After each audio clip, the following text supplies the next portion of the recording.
Turn your Bibles to Revelation chapter 21, actually through 22:1. Because we're going to talk about heaven. Isn't that great? I'm kind of looking forward to that. How about you? Yeah. So long as we look to the book of Revelation, there's so much judgment. But now we're looking at heaven. The judgment's past. The millennial kingdom's past. We're getting ready to go into the eternal kingdom. And the great white throne judgment's past. The bema seat is past. And now we started last time together, last week. And I want to thank everyone.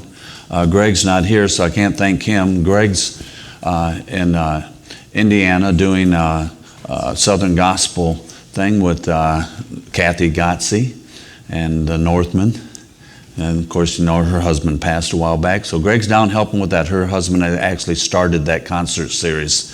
So that's where Greg's at. And I want to thank Ron for coming up front. That is not exactly his desire to be stuck up front here. But he did a good job, I'm sure. I knew I could count on Radical Ron. We got him a new name this morning, Radical Ron. We did have Rapture Ron, we got Rockin' Ron, but now we got Radical Ron, so we got all three R's there. And so we got the outline. And so that's what we'll be talking about when we get to heaven, about how radical we were for Christ, right? Ambassadors for Christ. It's going to be great there when we get there, and it's going to be a new heaven and a new earth. And a little story here about a little blind girl whose idea of the beauty of the world was based solely on what her parents had told her. A surgical procedure was developed which would allow her to regain her vision, and she regained her eyesight. After her convalescence, the day came for the bandages to be removed from her eyes. The first person she saw was her mother. And after embracing her, she went immediately to the door to look outside. For the first time, she saw the beauty of creation. She turned to her mother and exclaimed, "Mama, why didn't you tell me it was so beautiful?" Of course, her mother had done her best to describe the world in the most colorful ways, but we know that a picture is worth what? 1,000 words. And I think that's what we're going to think when we get to heaven. We're going to get there and we're going to say, "John, couldn't you just told us more how beautiful it was?" But there's only so many words, right? We see this place that has gold streets that you can see through. Gates, pearls, remember? One big pearl for each gate. That's going to be amazing.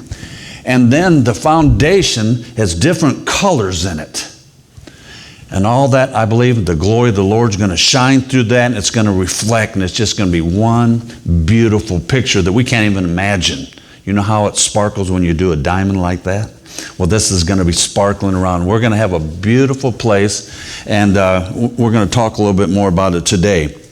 One thing about this place, there will be no sanctuary or no church, no temple, no tabernacle in heaven. And why is that? Look at me at verse 3 of 21. Chapter 21, verse 3. "And I heard a loud voice from heaven saying, Behold, the tabernacle of God is with men, and he will dwell with them, and they shall be his people. God himself will be with them and be their God." Also look down at verse 22.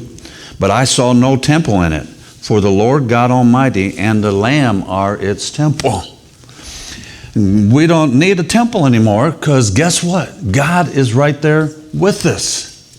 God is there among us. He's in the midst of his people. Just like he did, what? In the beginning in the Garden of Eden. Remember, he came and he walked in the cool of the morning with Adam and Eve. So you'll be able to just reach over and talk to him. He's right there with you. You won't have that necessity. His presence will be with us. He will no longer be in us. You know, we call this a sanctuary, but really that's not true. You're the sanctuary. God lives in you. He doesn't live in this building. He lives in his people. And that's the true thing. But now we won't have to worry about that anymore. No structure, because he will be there with us. That same Jesus who healed the sick, raised the dead, fed the multitudes, died on Calvary, was raised from the dead, had ascended to heaven, will be walking amongst us. And I always try to picture that in my mind, how it was to be one of the disciples and walking with Jesus. But this is even going to be better, because now we're going to be in a place that really appreciates who Jesus is, and I'll be able to see him more clearly than I ever have before. And I'm going to enjoy fellowship with him, unbroken, personal fellowship forever and ever and ever and ever. Number 2, there will be no sun in heaven. It tells us that in chapter 21, verse 23. It says, the city had no need of the sun or of the moon to shine in it, for the glory of God illuminated it. The Lamb is its light. Now, sometimes folks forget when they read the book of Genesis in that first chapter that God said, let there be what? Light. There was light before there was the sun and the moon and the stars. That light was there. That's because God is what? Light. And his Shekinah glory is going to be our light. And God in 1 John 1:5 says, and in him there is no darkness, only light. Jesus said we are the what? Light of the world. But really we're not the light, we're just reflectors of the light, right? So, but God is the only source of eternal light, because the sun is burning down, you know that. One day it will burn out, because that's the way God made things. But God's light will never end. And so that means that for our lives we'll have continual, uninterrupted fellowship and activity. There'll be no night. There'll be no night in heaven. That's going to be a little different. We'll live in a constant light. You know, with darkness comes a lot of things. Discouragement, depression, all those, guess what? They're gone. No more. It's always daylight. You won't have to sleep. You won't have to eat. Boy, that's kind of sad. I believe you're going to be able to eat, as we talked about last time, if you want to, but you don't have to, because we know there's going to be fruit trees, right? There'll be fruit trees right along the river of life, and I believe we'll be able to eat. Another one that I really like is there's going to be no sickness in heaven. Verse 4 says, and God will wipe away every tear from their eyes. There shall be no more death, nor sorrow, nor crying. There shall be no more pain, for the former things have passed away. And we know that we have several members in our church, some of you sitting here, that have been suffering a lot of pain lately and have been sick. And we heard Brother Jim, and Jim Doherty's been trying to find out what's causing his problems. And we just have lots of illnesses going around, and we've had God heal from some of those illnesses. But in heaven, there'll be no more health challenges. Whenever I see folks where they can't get out and they're stuck and they're sick and all that, I just think one day, guess what? It's going to be different. You see those that have sickness or some infirmity, both physical and emotional. No more tears. It says no more crying. No more pain. Oh, wow. Isn't that going to be great? It's going to be so wonderful to have a new body, and the blind will get to see again. The deaf will get to hear again. The lame will walk, the mute. Those who have some mental impairment of some kind, they'll have full thinking capacities. And all those kind of things when we get into heaven. But guess what? It's going to put some people out of business. Doctors. Won't need doctors anymore. We won't need nurses. We won't need pharmacists. We won't need therapists. And we won't need undertakers. I'll have to look for a new line of work. I guess we won't even need preachers. That's sad. But anyhow. You'll have the greatest preacher that ever lived. You won't need me by far. That's for sure. And we'll be there. And we looked at that in the New Covenant this morning, and it says everyone will know God, and He'll put His word in your heart. And it'll be there for everybody. Wow. I believe that in heaven we'll still learn. You know that? God is so infinite and so wonderful that we're going to learn about Him throughout eternity.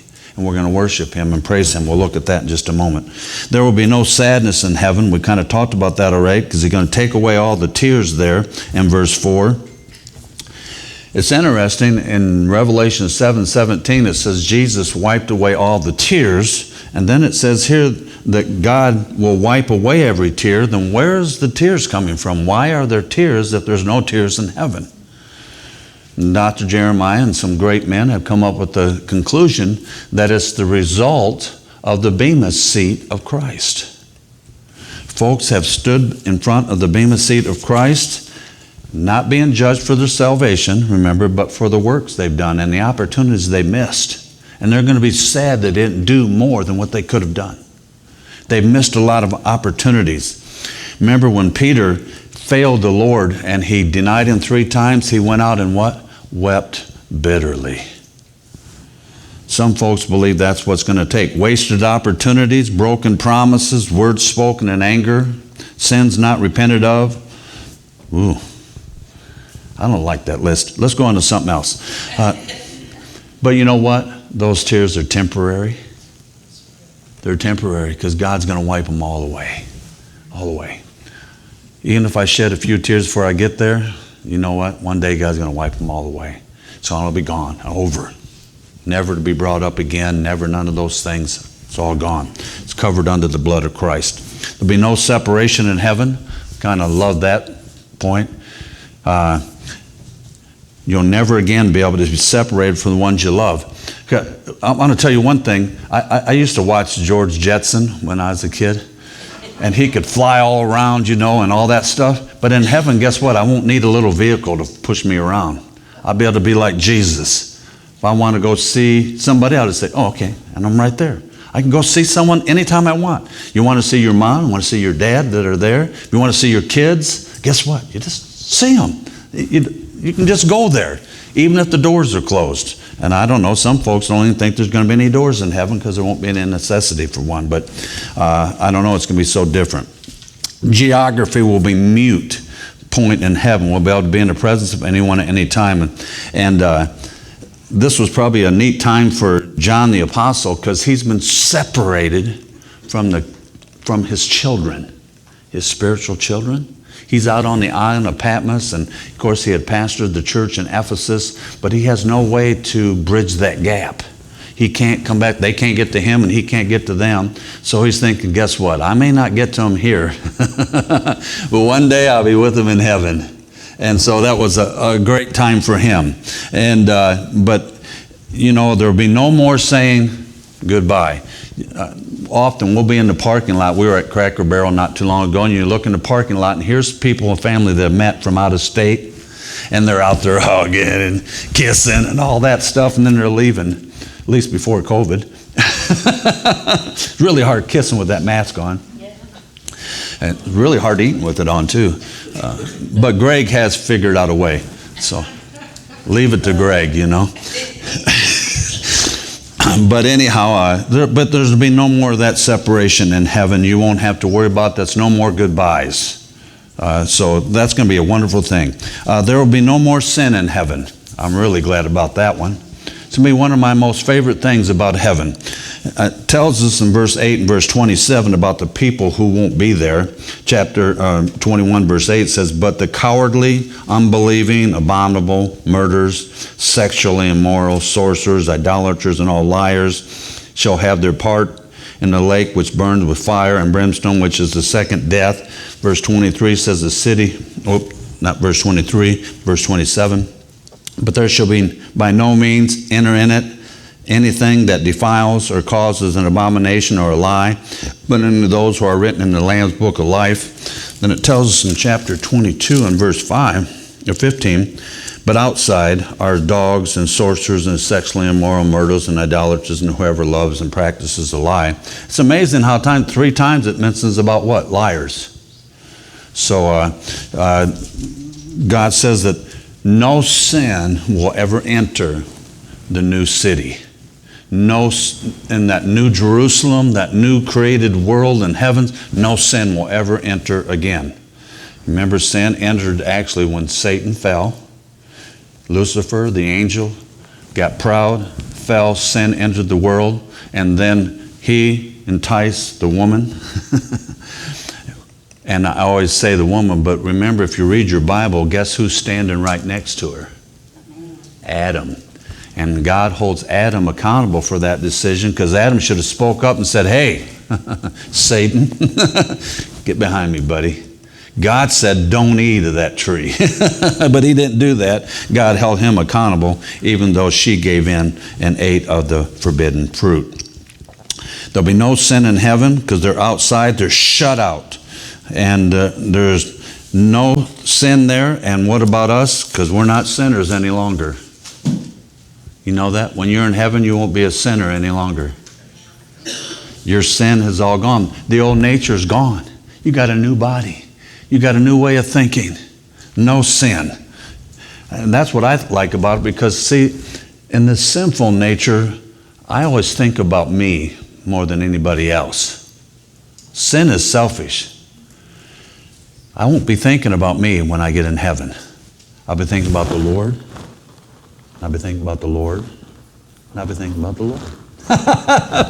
My focus will be good. My glasses will get cleared up. And I'll be able to see him clearly, as that's what it tells us in Corinthians, that we see him kind of fuzzy right now, but one day we'll really see him clear. And and John says that we'll be like him. Wow, that's going to be great. So that's some things that are not in heaven, and that's great to talk about. But what are we going to do when we get there? I've heard people say, heaven's going to be boring. Yeah. Heaven's going to be opposite of boring, let me tell you. It's going to be exciting. It's going to be joyful. 3 things I have on your list there. And I pray that we get excited about that. Number 1 is singing. There'll be lots of singing going on in heaven. The book of Revelation has more songs than any other book in it besides the book of Psalms, which we know that the Psalms was the Jewish hymnal. And they sang many of those songs. But the book of Revelation has a lot of those choruses like, Thou art worthy. We sing that. And that's what they were singing in heaven. Thou art worthy. Isn't that great? And we'll be singing in heaven. And we're going to be praising him and lifting him up. And we'll probably sing the old rugged cross. I don't know if we'll sing the old rugged cross, because we won't even care about the cross anymore. It'll be all history. And we're going to be singing about his amazing grace there, because that's why we're there. Because of his grace. We'll be singing. And it's going to be millions of people singing at one time. When the first time I went to Promise Keepers, first time I've been with that many men in one building, and we sing those songs, I still get goosebumps.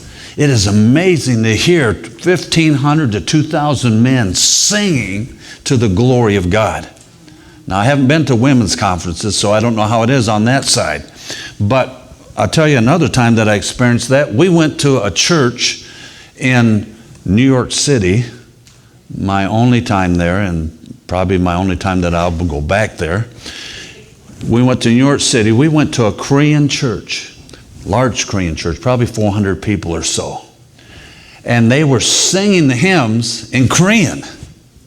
But I could still understand them, not because I heard the words, I knew the tunes, and I knew the songs. And it was so exciting. They sang out. And it was exciting. So that was time. Then also with the pastors' conferences, I go to Moody and go to those. I haven't been in a while. And it's always great to hear the singing when you hear about 1,500 pastors singing out those songs. And they belt them out, and it just vibrates the building almost. They got that great big organ there, and that thing just it's really great. So I like music, and I appreciate it, and we're going to be singing and enjoying music in heaven. Here's our second thing we're going to be doing: serving. In chapter 22 and verse 3, it says, "And there shall be no more curse, but the throne of God and of the Lamb shall be in it, and his servants shall" what? Guess what we do? We serve.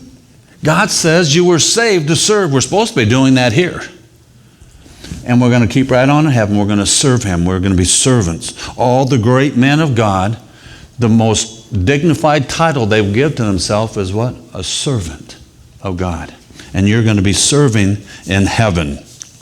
You're going to be serving in heaven. We're going to be singing, we're going to be serving, and we're going to be sharing. Heaven's going to be the greatest experience of fellowship you ever had. Wouldn't it be nice just to sit down and talk with someone? You don't have to worry about the clock. Yes. You can just talk forever. Talk about whatever is on your mind and heart while you're in heaven.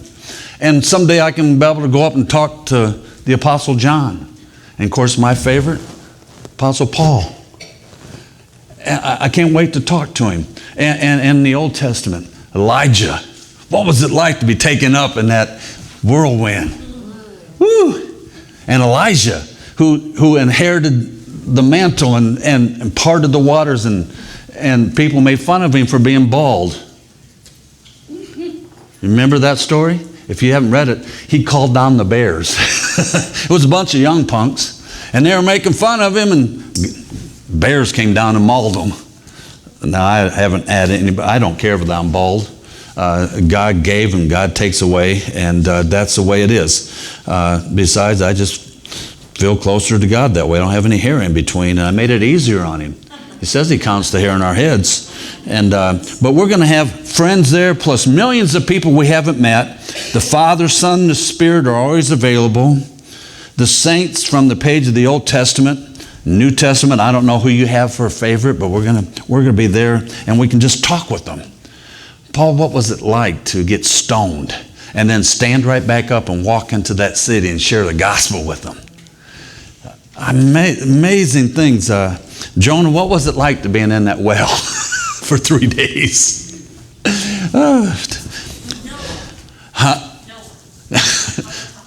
You want to talk to Noah?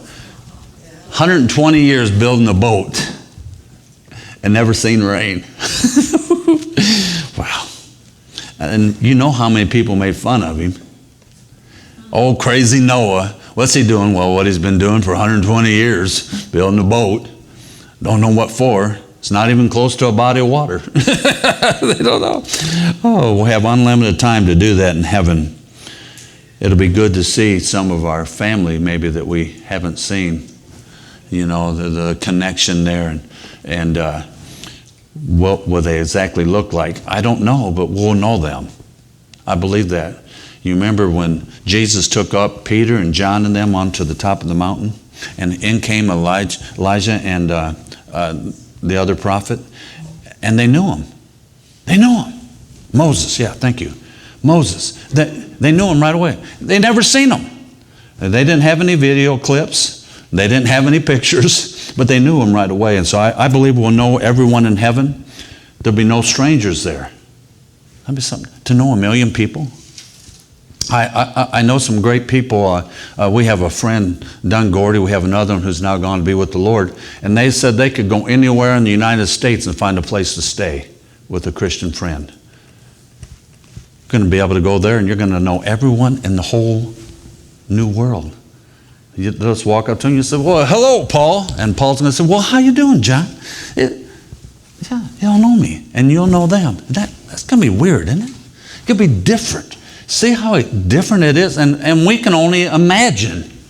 That sounds like a title to a good song. We can only imagine. Love that song. And the movie's great too, if you haven't had seen that. But it's great. Just think about it. You're going to have fellowship throughout eternity. We're going to gain a whole new perspective. And I think we ought to get excited about it. Right? We ought to get excited about heaven. This old world is passing away. And I'm glad in so many ways. Now, I know we still have a burden because we have loved ones we want to take with us that maybe are not going. But I can't wait to get to heaven and be there forever and ever and ever, enjoying fellowship around the throne. And one day, Jesus said we're going to even partake of the Lord's Supper in heaven. He says, and I'll drink of the cup in heaven. Well, maybe drinking wine in heaven, I don't know. He said that was in the cup, and that cup had wine in it. It'll be non-alcoholic. So I don't know what's going to all be there, but we can, and maybe bread and wine and fish. And Cheryl's still praying there's horses there. And we all know that dogs will be there because all dogs go to heaven. I don't know about cats, but there is another place. I don't know about animals. It doesn't seem to be there's going to be any animals there, but I don't know what's in God's new creation. I know we will ride horses coming back. And so whether God just creates those for a little while or what, I don't know. See, there's all those things you can conjure up, but once you get there, we went out west last year, and I'm going to close with this before we do the communion time. We went out west to Montana, and people told me how beautiful Glacier National Park was. And you know what? It was. But it was even prettier in some of the spots than anybody had explained to me. And we went to a lake, Flathead Lake on the south of it, just incredible. Took a boat ride out through there and just being in God's creation. I haven't been to the Grand Canyon, but folks, you can't take a picture of the Grand Canyon and do it justice. But one day that's what heaven's going to be like. I can't explain it enough. John couldn't explain it enough when you get there. Matter of fact, Paul says, no eye has seen, no ear has heard of those things that God has planned for you. It's going to be so much more. That's something to get excited about. Because I'll tell you, folks, you can't turn on too much good news today. There's not a whole lot of good news. There is some good news out there, but the problem is most of the time you don't hear about it. Because news like to give you the bad news and not the good news. And there's some good stuff going on because God's always doing things amongst us.